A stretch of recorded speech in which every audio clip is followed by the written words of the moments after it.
السلام عليكم ورحمة الله وبركاته إن شاء الله زاريم دنك الناس تماري بهنا تاريخ تملسنال ይህንን ድንቅና አስተማሪ ታሪክ እስከመጨረሻው ድረስ ይከታተሉ። ለዚህ ቻናል አዲስ ከሆናችሁ ሰብስክራይብ ማድረጋችሁን እንዳትረሱ፣ ቪዲዮንም ላይክ በማድረግ ጀምሩ። እስቲ ከዛ በፊት ግን እንዲህ ያለ የሚያማምሩ ስጦታዎች ቁርአንን፣ መስገጃ፣ ሰዓት፣ ሽቶ ለምትወዱት ሰው የምትሰጡት ወይም ደግሞ እስቲ ለሚሰጣችሁ ሰው ሼር አድርጉለት። እሱም ብቻ አይደለም፣ የሚያማምሩ ጀለቢያዎች፣ የሚያማምሩ ሽቲና ካሪሶች እዘዙን፣ ያሉበት ቦታ መተን እናደርሳለን። ከሀገር ውጭ ሆናችሁም ሀገር ውስጥ ላለ ዘመድ በእኛ በኩል ማዘዝ ትችላላችሁ። ስክሪኑ ላይ በምትመለከቱት ስልክ ቁጥር ቴሌግራም፣ ዋትስአፕ እንዲሁም ኢሞ ላይ ልታገኙን ትችላላችሁ። በአላህ ፍቃድ በታማኝነት የምትፈልጉት ቦታ እናደርሳለን። በድሮ ጊዜ አንድ አማር የተባለ ንጉስ ነበር። ይህ ንጉስ የወርቅ፣ የብር እንዲሁም የከበሩ ድንጋይ አይነቶች ያሉት ንብረቶችን በጣም የሚወድ በዳይና መጥፎ ንጉስ ነበር። አማር አንድ የራሱ የሆነ አማካሪ ነበረው። ይህ አማካሪ የኮከብ ትምህርት ዕውቀት አለኝ በማለት ወደፊት የሚከሰቱ ነገራቶችን በውሸት ይተነብይ ነበር። ለንጉሱም ይነግረዋል፣ ንጉሱም ይቀበለዋል። አንድ ቀንም ይህ አማካሪ ለንጉሱ ወደፊት አስፈሪ ነገር እንደሚከሰት ዛሬ አይቻለሁ፣ ንግስናህን ሙሉ ለሙሉ የሚወርስ ያከማቸኸውን ንብረትና ወርቅ በራሱ የሚያስገባ ልጅ እንደሚወለድ አይቻለሁ። ይህ ልጅ ደግሞ የተወለደው በቅርብ ነው። ይህ ነገር ሳይከሰት በፊት የሆነ ነገር መላ ማድረግ አለብህ ብሎ ለንጉሱ ይነግረዋል። ንጉሱ አማርም ይህንን ሲሰማ በጣም ደነገጠ። አንድ ተራ ልጅ ተወልዶ ያ ሁሉ ያፈራውን ንብረት ወስዶ ንግስናውን ሲወስድበት ቆሞ ማየት አልፈለገም። አማካሪው የተነበየለትንም ነገር ተቀብሎ እየጮኸ አንተ አማካሪ፣ ያ ልጅ የት ነው ያለው? ቶሎ በል ንገረኝ። ይህ ልጅ ከማደጉ በፊት በአጭሩ ልናስቀረው ይገባል ይለዋል። አማካሪውም ለንጉሱ ይህ ልጅ የተወለደው ከከተማው ወጣ ብሎ በሚገኝ በገጠራማ ሰፈር አንድ ምስኪን ድሃ ገበሬ ትላንትና ማታ ሚስቱ የወለደችው ልጅ እሱ እንደሆነ ለንጉሱ ይነግረዋል። ንጉሱም ይህንን ሲሰማ ማሰብ ጀመረ። እንዴት አድርጎ ያንን ልጅ ከነሱ እንደሚወስድና እንደሚገድለው፣ በአጭሩ ሳያድግ ይህንን ልጅ እንደሚያስቀረው ማሰብ ጀመረ። ትንሽ ካሰበ በኋላም ንጉሱ የማንኛውም የተራ ነጋዴ ልብስን ለብሶ በፈረሱ ላይ ወጥቶ ወደዛ ማምራት ጀመረ። ወቅቱ ዝናባማና የሚያስፈራ ዳመና ነበር። ንጉሱም ወደ ገጠራማው ሰፈር ደርሶ ወደ ተባለው ወደ ገበሬው ቤትም ይደርሳል። ቤቱ ሊወድቅ የደረሰ ትንሽዬ ጎጆ ነበር። ውስጡ ላይም አንድ ምስኪን ገበሬ ከሚስቱ ጋር እንዲሁም አዲስ ከተወለደ ልጁ ጋር ይኖራሉ። ንጉሱም የተባለውን ቦታ በማወቁ በጣም ደስተኛ ነበር። እቤቱንም አንኳኩቶ ወደ ውስጥ ገባ። ሰላምታም ከቀረበላቸው በኋላ ፊት ለፊታቸው የወርቅ አይነትን ይዘረግፍላቸው ጀመር። እኔ የንጉሱ መልእክተኛ ነኝ። ንጉሱ ወደ እናንተ መጥቼ ይህንን ወርቅ እንድሰጣችሁ አዞኛል። በዛ ፋንታ ደግሞ አዲስ የተወለደ ልጃችሁን ለንጉሱ ትሰጡታላችሁ። እናንተም ተቸግራችሁ ይህ ልጅም ከእናንተ ጋር ተቸግሮ ማደግ የለበትም። በጥሩ እንክብካቤና በጥሩ ሁኔታ ይህ ልጅ ማደግ አለበት ብሎ ንጉሱ አዟል። የተሻለን ስራና ህይወት በዚህ ወርቅ መጀመር ትችላላችሁ። ልጃችሁን ደግሞ ለኔ ስጡኝና ወደ ንጉሱ ጋር ይዤው ልሂድ። ልባችሁም ይረጋጋ፣ በጥሩ እንክብካቤ ነው የሚያድገው እያለ ንጉሱ በተለሳለሰ መልኩ ያናገራቸው ጀመር። ችግር ላይ የወደቁት አንድ ቀንም ጠግበው በልተው የማያውቁት ባልና ሚስት ያ ሁሉ ወርቅን እየተመለከቱ እምቢ ማለት አልቻሉም ነበር። ልባቸው እየከበዳቸውም ቢሆን ሚስት እያለቀሰች የገዛ ልጃቸውን አንድ የንጉሱ መልእክተኛ ነኝ ላለ ለማያውቁት ሰው ይሰጡታል። ያሰበው ነገር የተሳካለትም ንጉስ በደስታ ልጁን ይዞ ይወጣል።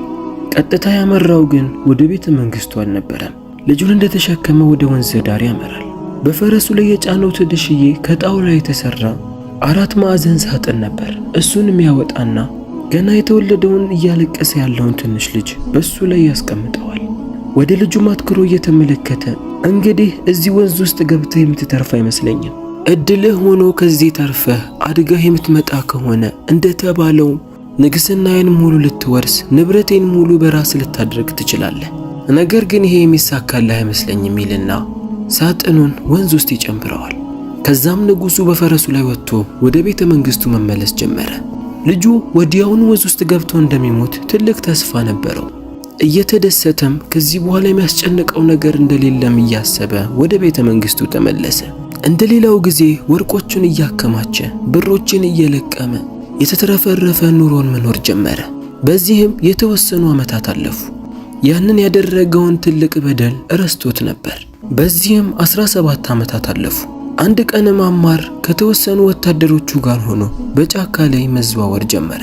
በጫካ ላይም እየተዘዋወረ እየተደሰተ እያደነም ሳለ ሳያስበው አንድ ለየት ያለን ነገር ያስተውላል። ከወንዝ ዳር የተሰራ አንድ ትልቅ ቤት ነበር። ይህ ቤት ዳቦ የሚጋገርበት ከጎኑ ደግሞ የሚያምር ቤት ነበር። በእንዲህ ያለ ጭር ያለ ስፍራ እንዲህ ያለ የሚያምር ቤት በመኖሩ በጣም ተገርሟል። ቀጥታ ወደዛ ቤት ማመድራና የቤቱን በር አንኳኳ። አንድ መልከ መልካም አዛውንትም የቤቱን በር ከፈተ። አዛውንቱም ባየው ነገር በጣም ተገረመ። እቤቱ ድረስ የመጣው ንጉሱ መሆኑን ሲያውቅ አቀባበል አድርጎ ወደ ቤት አስገባው። ከሚሰራው ጣፋጭ ዳቦዎችና አታክልት ፍራፍሬዎች ለንጉሱ አቀረበለትና ጥሩ እንክብካቤ ያደርግለት ጀመር። ንጉሱ በሚደረግለት እንክብካቤ በጣም ደስተኛ ነበር። በእንዲህ ያለ ስፍራ እንዲህ ያለ ቤት በመኖሩ በጣም ተገርም ያለው። እስቲ ይህንን ሀብት እንዴት ልታፈራ ቻልክ ብሎ ይጠይቀዋል። ዳቦ ጋጋሪውም ፈገግ ብሎ ንጉስ ሆይ እኔ በጣም የተቸገርኩኝ ከሚስቴ ጋር ከድህነት ጋር እየታገልኩ የምኖር ግለሰብ ነበር። ነገር ግን አላህ ለኔ መልካምን ነገር ሲሻለኝ ከ17 ዓመት በፊት አንድ በሳጥን የተቀመጠን ልጅ ወደ ቤቴ በር ላይ ላከልኝ። ወላሂ ልጅን በጣም እፈልግ ነበር። እሱ እኔ ጋር ከመጣ ጀምሮ የሪዝቃችን በር ተከፈተ። አንዳንዴ የቤቴ ደጃፍ ላይ ወርቅና ብር እናገኛለሁ። አሁን እንደምታየው ተብቃቅተን በጥሩ ሁኔታ እየኖርን እንገኛለን ይለዋል። ንጉሱም ይህንን ሲሰማ በጣም ደነገጠ። ከ17 ዓመት በፊት ወንዝ ውስጥ የጣለውን ልጅ ማስታወሰ። በሳጥን ውስጥ ያለን ያልከኝ በማለት እየተንተባተበ ዳቦ ጋጋሪውን ይጠይቀዋል። ዳቦ ጋጋሪውም አዎ በማለት ሳጥኑን በክብር ቦታ አስቀምጦት ስለነበር ወደዛ እየጠቆመ ያሳየዋል። ንጉሱም ሳጥኑን ሲመለከት ከዚህ በፊት ያን የተወለደን ልጅ የጣለበት ሳጥን መሆኑንም አስተዋለ። በጣምም ደነገጠ። ልጁ የት አለ በማለትም ድጋሚ ይጠይቀዋል። ዳቦ ጋጋሪውም አለ በማለት ፈገግ ብሎ ድምፁን ከፍ በማድረግ ልጄ ዚያድ ና እስቲ ወደዚህ እንግዳ መጥቷል ይፈልጋል በማለት ይጠራዋል። ዚያድ የተባለውም ልጅ በእጁ ላይ ፍራፍሬዎችን ይዞ ወደ ንጉሱ ጋር ይገባል። ንጉሱም ልጁን ሲመለከተው በጣም ደነገጠ። አስተውሎ ሲመለከተውም ወንዝ ላይ ጥሎት የነበረው ልጅ ራሱ እንደሆነ አወቀ። ቁጭ ልጃቸውን የነጠቃቸውን እናቱን ይመስል ነበር። ድንጋጤና ፍርሃትም ገባው። እውነት ይህ ልጅ በሕይወት አለ ማለት ነው? ንግስናዬን ሊወርሰኝ ነው? ንብረቴንም ሙሉ ቢሆን በራሱ ሊያደርግ ነው ማለት ነው? ይሄማ በፍጹም ሊሆን አይችልም። አሁንም ቢሆን እድል አለኝ፣ የሆነን ነገር ማድረግ አለብኝ በማለት ቁጭ ብሎ ማሰብ ጀመረ። ፊቱ ላይ ድንጋጤና መርበትበትን ማሳየት አልፈለገም። ፈገግ ብሎ ና ዚያድ እስቲ ቁጭ በል ካጠገቤ ብሎ ያጫውተውና ያዋራው ጀመር። እኔ ለእናንተ የምሰጣችሁ ትልቅ ስጦታ አለኝ። ልጅህ ዚያድን ወደ ከተማ ደብዳቤ ሰጥቼው ወደ ዳኛው ጋር ልላከው። ዳኛው ለእናንተ ትልቅ ስጦታን እንዲሰጥ አደርጋለሁ። ይህ ነገር ግን ሚስጥር ነው፣ አሁን አልነግራችሁ። ራሱ ዳኛው ጋር ሄዶ ደብዳቤውን ሲሰጠው የሚሰጠውን ስጦታ ቢያይ ይሻላል፣ አሁን አልነግራችሁም ይልና ንጉሱ ስጦታን ሊሰጣቸው እንደሚያስብ አብስሮ ይነግራቸዋል። ይህንንም የሰሙት ዚያድና ዳቦ ጋጋሪው በጣም ተደሰቱ። ዳቦ ጋጋሪው ከአሁን የልጁ ቤተሰብ መጥተው ዚያድን ወሰዱብኝ በማለት ይጨነቅ ነበር። ነገር ግን አሁን ንጉሱ ራሱ እንዳጸደቀለት ሲያውቅ በጣም ደስተኛ ሆነ። ንጉሱም የደብዳቤ ወረቀቱን ያወጣና ደብዳቤን መጻፍ ጀመረ። የጻፈው ነገር ግን እውነት እንደተናገረው ሳይሆን ለዳኛው ደብዳቤውን ይዞት የመጣውን ሰው ወዲያውኑ ግደሉት፣ አሊያም ደግሞ ፀሐይን በማያገኝበት በጨለማ ክፍል ውስጥ በረሃብ ተሰቃይቶ እንዲሞት አድርጉት። ያልኩት ትዕዛዝ እኔ ከመምጣቴ በፊት የማይፈጸም ከሆነ አንገትህን የምቀለው በማለት ይጽፍና የንጉስነት ማህተሙን ያስቀምጥበትና ለዚያድ ይሰጠዋል። ዚያድም ፈረሱ ላይ ተፈናጦ ደብዳቤውን ይዞ በደስታ ወደ ከተማ ማምራት ጀመረ። ወደ ቦታው ደርሶ የተባለውን ስጦታ እስከሚያገኝና አባቱ ጋር ይዞት እስከሚመጣ ድረስ በጣም ጨንቆት ነበር። በሌላ በኩል ንጉሱ ባደረገው ነገር በጣም ደስተኛ ሆነ። ዳኛው የሱ ጭራ እንደሆነ ያውቃል። የሱን ትዕዛዝ ወዲያውኑ እንደሚያስፈጽምም ያውቃል። በዚህም ዚያድ ወዲያውኑ እንደሚገደል ያውቃል። ዚያድ ግን በመንገዱ ላይ እየሄደ ሳለ ይመሽበትና ኃይለኛ እንቅልፍ ይወረዋል። አንድ የተከፈተ ቤትን የሚያገኝና ፈረሱን ከአንድ ጥግ ጋር ካሰረው በኋላ እረፍት ለማድረግ እዛው ይተኛል። ሳያስበውም ዚያድ ጭልጥ ያለ እንቅልፍ ይዞት ይሄዳል። እኩለ ሌሊት ላይም ዚያድ ጭልጥ ያለ እንቅልፍ ይዞት ሳለ አንድ ሰውነቱን ሙሉ ለሙሉ የሸፈነ አዛውንት ወደሱ ጋር ይመጣል። ጠጋ ብሎ የተኛውን ሰው ሲመለከት ወዲያውኑ ዚያድ እንደሆነ አወቀ። እንዴት ዚያድ መሆኑ ሊያውቅ ቻለ ካላችሁ በጥሞና አዳምጡኝ፣ መጨረሻ ላይ ታውቁታላችሁ። ያ አዛውንትም ከዚያድ አጠገብ የተቀመጠውን ደብዳቤንም ያስተውለዋል። ደብዳቤውን አንስቶ ሲመለከት ንጉሱ የጻፈው መሆኑንም አወቀ። መቼም ንጉሱ ለዚያድ መልካም ነገር እንደማይመኝለትና እንደማይጽፍለት አውቋል። ወዲያውኑ ደብዳቤውን ከፍቶ ተመለከተው።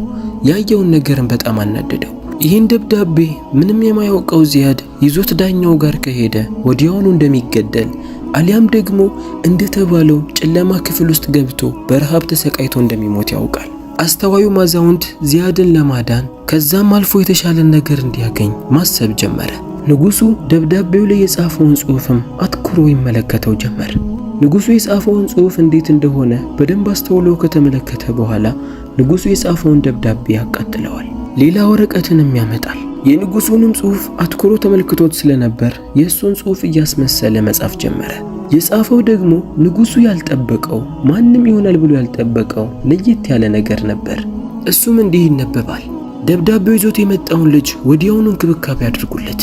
አጣጥባችሁ ልብሱን ቀያይራችሁ እኔ ከመምጣቴ በፊት ከልጄ ጋር ልትድረው ይገባል። እኔ ሳልመጣ በፊት ይህ ነገር ማለቅ አለበት። አሊያ ግን ስመጣ የሆነ ነገር ተጓድሎ ካየው አንገትን እንደምቀላህ እወቅ የሚል ጽሑፍ ነበር። አስተዋዩ አዛውንት ይህንን ጽፎ ከጨረሰ በኋላ ደብዳቤው በሚቀመጥበት ቦታ አስተካክሎ አስቀመጠው። የንጉሱ ደብዳቤ ማህተምም ፊት ለፊቱ ላይ ስለነበረ ምንም አያስታውቅም ነበር። ከዛም አዛውንቱ ቀስ ብሎ በዚያድ ጎን ጋር ያስቀምጠውና እሱ እንዳያየው ያንን ቦታ ለቆ ይሄዳል። ዚያድ ሌሊቱን ሙሉ የተፈጠረውን ነገር ምንም አያውቅም። ከእንቅልፉም ሲነሳ ደብዳቤውን ያነሳዋል። ምንም እንደተቀየረ አያውቅም።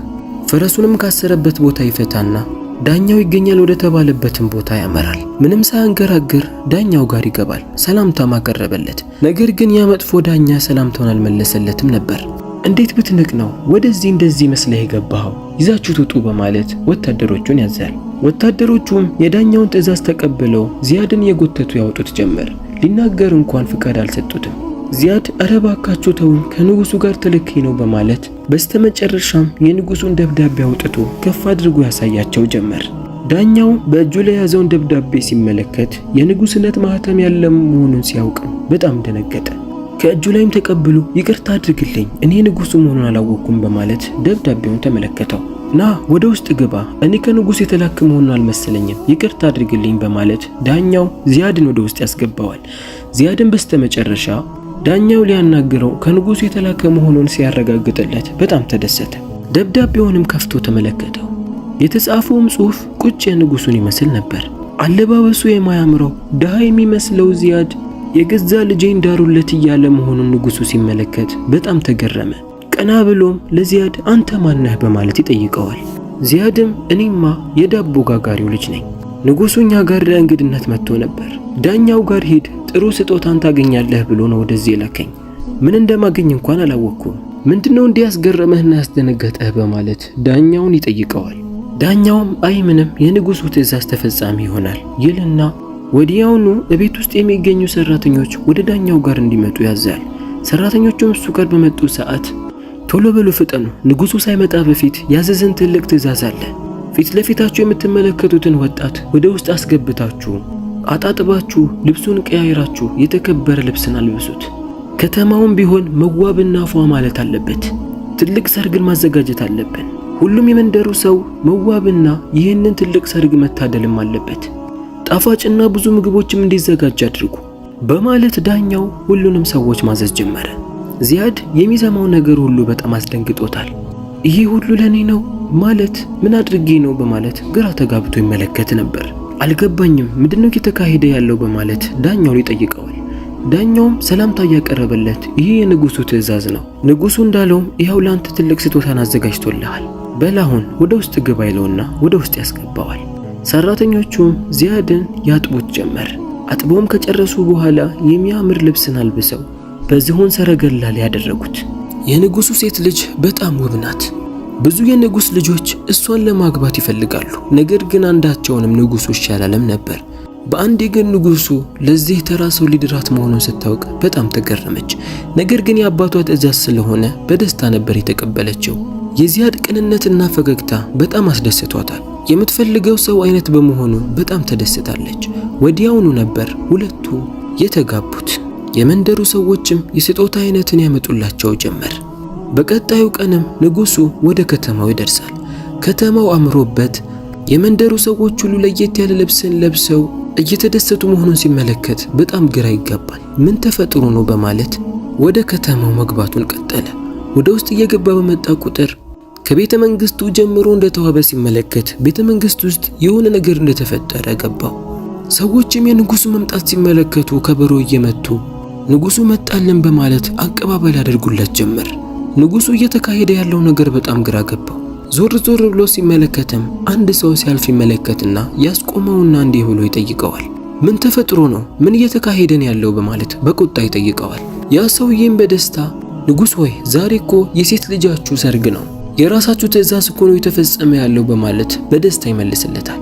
ንጉሱ መልሱን ሲሰማ በጣም ደነገጠ። ማን? የምን ትዕዛዝ? እኔ ምን ብዬ አዝዤ ነው? በማለት ግራ ይጋባና ፈረሱን እየጋለበ ወዲያውኑ ወደ ቤተ መንግስቱ ያመራል። ወደ ውስጥም ሲገባ በተከበረ ቦታው ላይ እንዲገደል ያዘዘው ዚያድ አምሮበት የንጉስነት ማዕረግን ተላብሶ ፊት ለፊቱ ተቀምጦ ይመለከተዋል። ንጉሱ ይህንን ሲመለከት ራሱን መቆጣጠር አቃተው። በድንጋጤና በንዴት ብዛት የሚናገረውን ነገር አጣ። የንጉስን መምጣት የተመለከተውም ዳኛ ወዲያውኑ እሱ ጋር መጥቶ ሰላምታን አቅርቦለት ንጉስ ሆይ ያዘዛችሁ ትዕዛዝ በሚገባ ተፈጽሟል ይለዋል። ንጉሱም የምን ትዕዛዝ ነው የምትለኝ? ምን ብዬ አዝዤህ ነው? በማለት ይጠይቀዋል። ዳኛውም ወዲያውኑ ደብዳቤውን አውጥቶ ይሰጠዋል። ደብዳቤውን አውጥቶ ሲመለከት ያየውን ነገር ማመን አቃተው። የተጻፈው ጽሑፍ ሌላ ነበር። ይህ እኮ አይደለም የጻፍኩት እንዳይል ጽሑፉ ቁጭ እሱን ይመስል ነበር።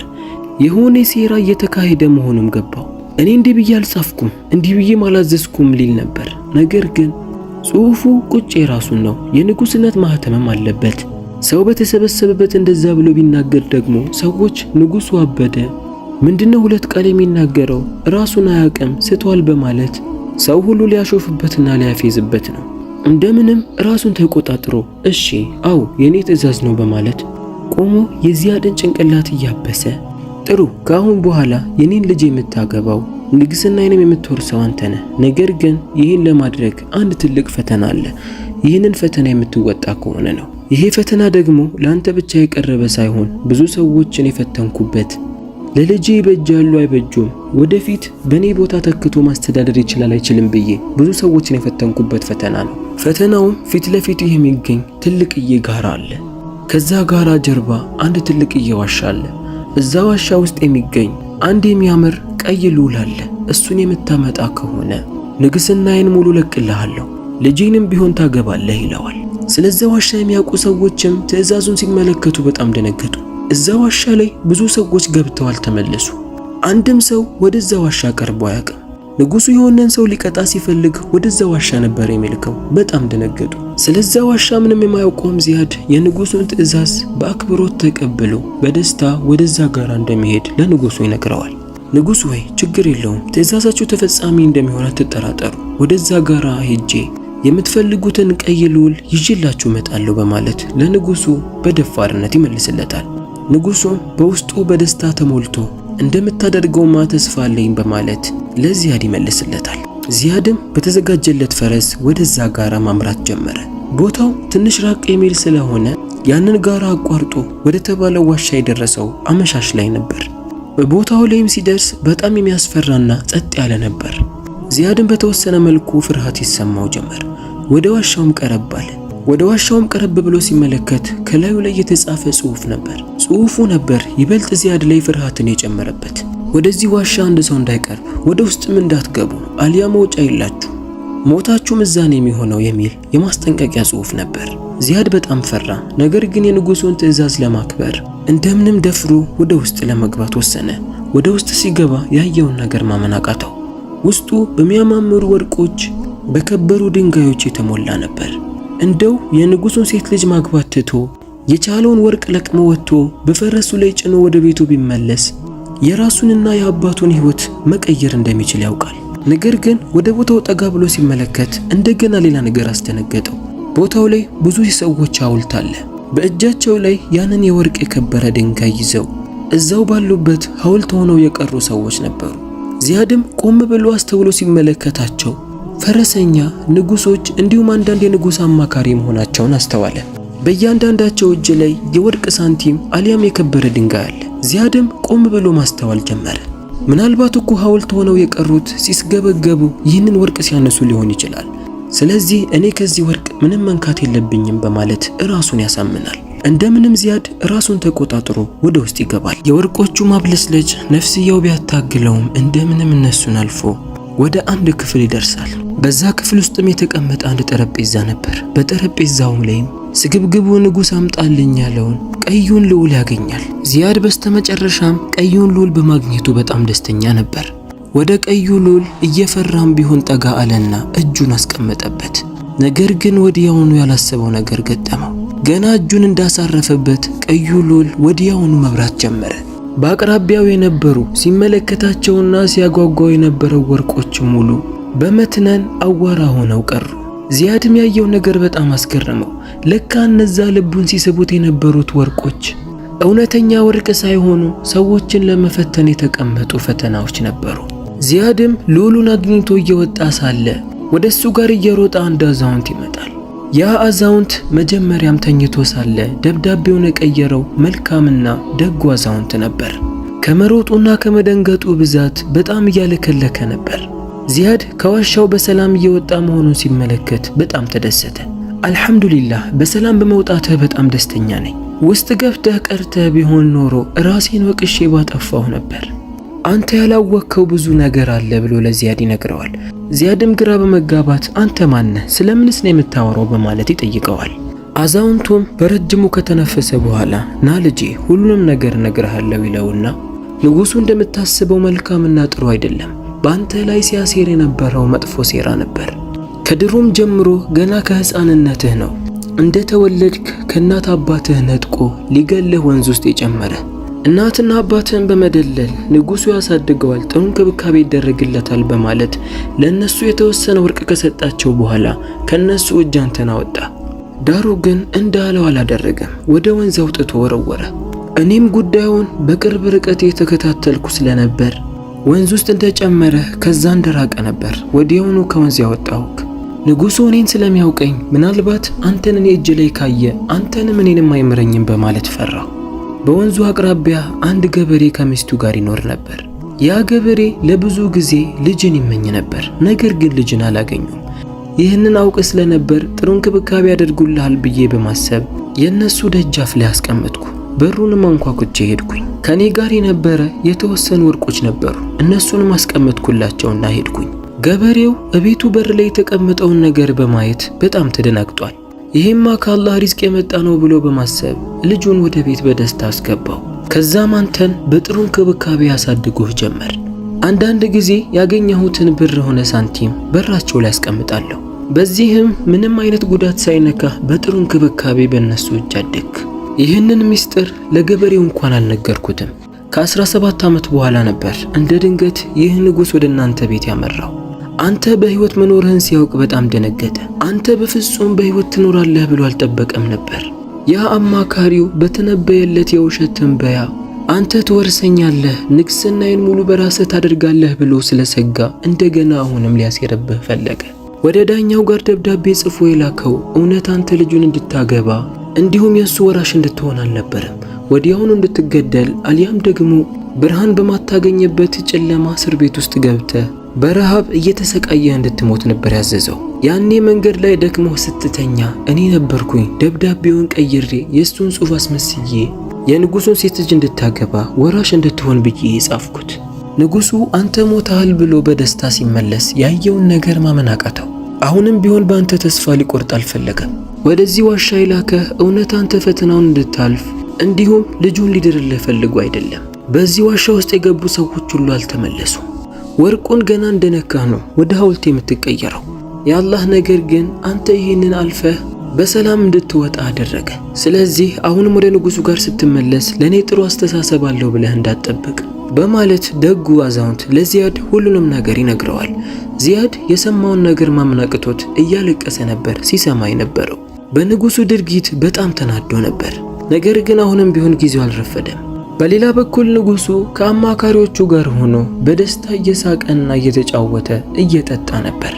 ዚያድ ከሄደበት ሳይመለስ ሐውልት ሆኖ እንደቀረ 100% እርግጠኛ ሆኖ ነበር ሲደሰት የነበረው። ንጉሱ ቤተ መንግስቱን በሳቅና በጨዋታ ሞልቶት ሳለ ዚያድ የቤተ መንግስቱን በር ከፍቶ ወደ ውስጥ ይገባል።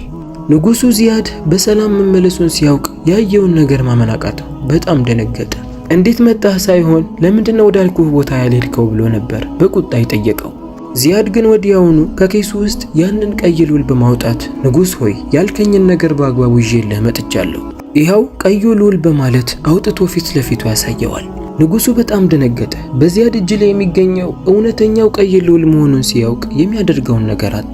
በቤተ መንግስት ውስጥ የነበሩ ሰዎች ግን በዚያድ ጀግንነት እየጮሁና እያጨበጨቡ ነበር። ንጉሱ ከንዴትና ከቆጣው ብዛት የሚያደርገውን ነገር አጣ። ለዚያድ የገባለትንም ቃል ረስቶ ድምፁን ከፍ በማድረግ ሰዎች ሁሉ ዝም በሉ በማለት ሰይፉን መዞ ያወጣል። ፊት ለፊታቸው የምትመለከቱት ሰው ሳይሆን ደጋሚ ነው። እኔ ይሄ ጠንቋይ ንግስናዬን እንዲወርስ አልፈልግም። ይወርሳልም አላልኩም። ወታደሮች ንጉሳችሁ እኔ ነኝ። ፊት ለፊታቸው የምትመለከቱትን ዘይድ ወዲያውኑ አንገቱን ቅሉት በማለት ያዛል። ቤተ መንግስት ውስጥ የነበሩ ሰዎች ሁሉ ፈዛው ቀሩ። የሚያደርጉትን ነገር አጡ። ነገር ግን ወዲያውኑ የንጉሱ ሴት ልጅ ወደ ንጉሱ ጋር በመምጣት በፍጹም እንዳታደርገው አባቴ፣ እሱ እኮ ማለት ባሌ ነው፣ የወደፊት ባሌ። አንተ ራስህ ነህ እሱን እንዳገባው ትእዛዝን ያዘዝከው። በትእዛዝህ መሰረት ደግሞ እኔ ከሱ ጋር ተጋብቻለሁ። እሱ ማለት ባሌ ነው፣ ይህንን እንድታደርግ አልፈቅድልህም ትለዋለች። ንጉሱም ይህንን ሲሰማ በጣም ተናደደ። እኔ ይህንን እንድታደርግ ያላዘዝኩ፣ እኔ ለዳኛው ደብዳቤን የጻፍኩት ዚያድን ወዲያውኑ እንዲገሉት እንጂ አንቺን እንዲያገባ አይደለም። አሁንም ድረስ ያ ደብዳቤ እንዴት እንደተቀየረ አላውቅም። የንጉሱ መልስ ቤተ መንግስት ውስጥ ያሉ ሰዎችን ሁሉ በጣም አስደነገጠ። ሁሉም እርስ በርስ እየተመለከተ ያንሾካሹክ ጀመር። የንጉሱ ልጅም ከአባቷ ያልጠበቀችውን መልስ በመስማቷ በጣም ደነገጠች። መናገር አቅቷት ከዓይኖቿ እንባ እየፈሰሰ ዝም ብላ ቆመች። በዚህ ሰዓት ግን ዚያድ ዝም ማለት አልቻለም። ወደፊት ለፊት ቆመ። ድምፁንም ከፍ አድርጎ አዎ ንጉሱ ያለው ነገር ትክክል ነው። ንጉሱ ገና እንደተወለድኩኝ ነው ሊገለኝ አስብ የነበረው። ነገር ግን አላህ በሁሉም አድኖኝ አሁን ፊት ለፊታችሁ ቆሜያለሁ። የምናገረው ነገር ሁሉ በምስክር ነው። ምስካሬ ደግሞ ይህ መልካም አዛውንት ነው በማለት እውነቱን ሁሉ ወደ ነገረው እሱን ለማዳን ሰበብ ወደ ሆነው አዛውንት ማመላከት ጀመረ። ያ መልካም አዛውንትም ወደ ፊት ለፊት ወጣ። ዚያድም አስከትሎ ይህ መልካምና ምስኪን አዛውንት ነው የኔን ህይወት ለመታደግ ሰበብ የሆነው። ንጉሱ ለዳኛው ደብዳቤውን በጻፈ ሰዓት ቀይሮ ሌላን ደብዳቤ የጻፈው ይህ አዛውንት ነው። ንጉሱ በእኔ ላይ ሊያደርግብኝ የነበረውን በደልና ግፍ ሁሉ ይህ አዛውንት ያውቃል በማለት ዚያድ ወደ አዛውንቱ እያመላከተ እንዲናገር ፍቃድ ይሰጠዋል። አዛውንቱም ምንም ሳያስቀር በንጉሱና በዚያድ የሚያውቀውን ነገር ሁሉ ለሰዎች እንዲሰማ አድርጎ መናገር ጀመረ። ተናግሮም እንደጨረሰ ከውስጥ በኩል ከሰዎች በዳይ የሆነ ንጉስ እንዲመራን አንፈልግም፣ ይህ ንጉስ ይውረድልን፣ ለኛ አይበጅም በማለት ድምጻቸውን ከፍ አድርገው መናገር ጀመሩ። የንጉሱ ሴት ልጅም የምትሰማውን ነገር ማመን አቅቷት መሬት ላይ ወደቀች። አባቴ ሆይ እኔ ወላሂ ይህን ካንተ አልጠብቅም ነበር። እኔ አንተ ፍትሃዊ መሪ አድርጌ ነበር የማሰብህ። እንዴት አንድ ንጹህ ነፍስን ለመግደል ይህ ሁሉ መስዋዕትን አደረግ? አስከትሎም የንጉሱ ዋና የጦር አዛዥ የሆነው ወደፊት ለፊቱ በመምጣት በእጁ የያዘውን የጦር መሳሪያ በዚያድ እግር ስር በማስቀመጥ እንደተባለውም ትክክለኛ መሪ መሆን ያለብህ አንተ ነህ ማለት ጀመረ። የጦር አዛዡን ድርጊት የተመለከቱ የንጉሱ አማካሪዎች እንዲሁም ሌሎች ወታደሮች ሰይፋቸውንና መሳሪያቸውን የዚያድ እግር ስር በማስቀመጥ ትክክለኛ መሪ መሆን ያለብህ አንተ ነህ በማለት ዚያድን ማሞገስ ጀመሩ። በዳዩ ንጉስ ከአጠገቡ ሆኖ የሚያግዘው አንድ ሰውንም አጣ። የገዛ ሁለት እግሮቹ እሱን መሸከም አቅቷቸው የዙፋኑ ደረጃ ላይ ወደቀ። ዚያድ ምንም አይነት ደምን ሳያፈስ ንግስናንና የንጉሱን ሙሉ ንብረት በእጁ ማድረግ ቻለ።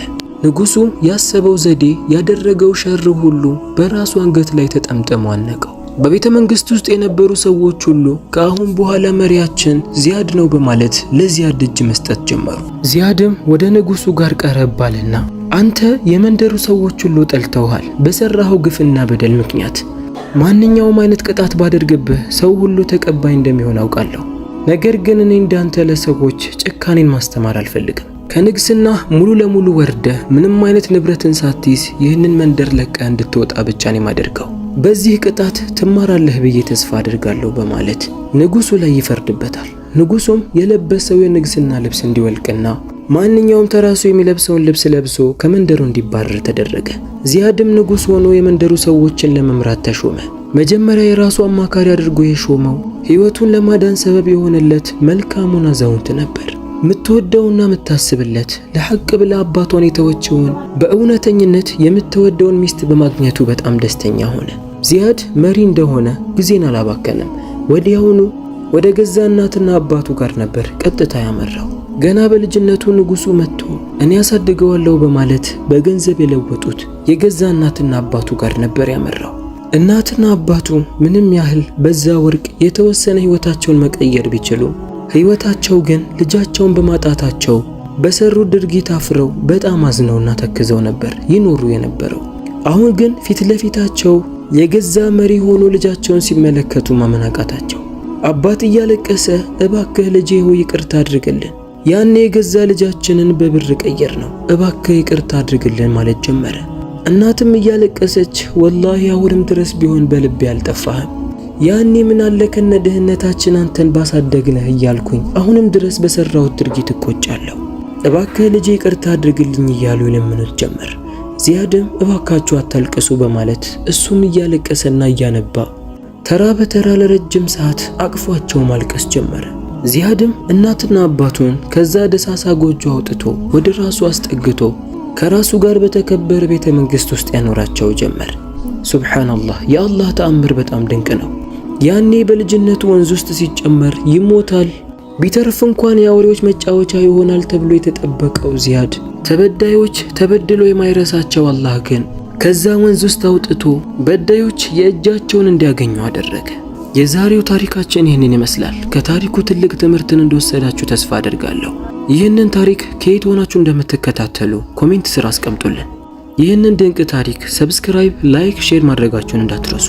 በሌላ ታሪክ እስከምንገናኝ ድረስ ወሰላሙ አለይኩም ወራህመቱላሂ ወበረካቱ። ድጋሚ ላስታውሳችሁና እኒህን የመሳሰሉ የስጦታ ዕቃዎች ቁርአንና መስገጃው ላይ ስጦታ የምትሰጡትን ሰው ስም እያጻፋችሁ ከፈለጋችሁ ደግሞ ሽቶና ሰዓት፣ ጀለቢያ፣ ጫማም ጨምራችሁ እንደዛው መስጠት ትችላላችሁ። ስክሪኑ ላይ በምትመለከቱት ስልክ ቁጥር ቴሌግራም፣ ዋትስአፕ እንዲሁም ኢሞ ላይ ልታገኙን ትችላላችሁ። በስልክ ቁጥሩ ብትደውሉም ታገኙናላችሁ።